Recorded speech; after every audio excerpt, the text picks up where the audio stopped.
September 17, 1948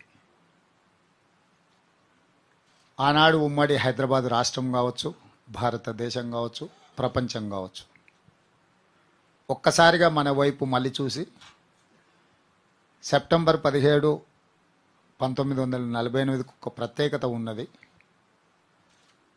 ప్రపంచంలో ఎక్కడ అణిచివేత, ఎక్కడ ఆధిపత్యం ఉంటుందో వాళ్ళకు ఒక స్ఫూర్తినిచ్చే విధంగా సాయుధ రైతాంగ పోరాటాన్ని నిర్మించి 7 తరాలు తన ఆధిపత్యాన్ని, తన రాచరికాన్ని మన మీద రుద్ది, మన మీద పెత్తనం చేసి, మనల్ని అదిమిపెట్టి మన మీద అజమాయిషీ చేయాలని, స్వేచ్ఛాయుత వాతావరణం లేని రాచరిక పరిపాలనకు ఆ రోజు విముక్తి కలిగింది. ఎందుకు ఆ రోజును మళ్ళీ ఈరోజు గుర్తు చేస్తున్నా అంటే, డిసెంబర్ 3, 2023 కూడా అంతే ప్రత్యేకత ఉన్నది.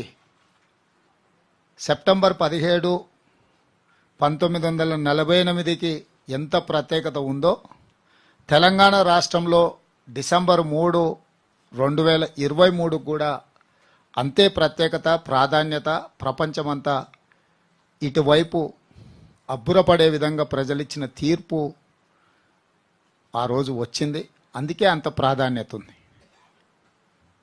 ఈ పోలిక, ఈ ప్రస్తావన అనాలోచితంగానో, లోతుగా విశ్లేషించకుండానో, అవగాహన రాహిత్యంతో నేను మాట్లాడడం లేదు.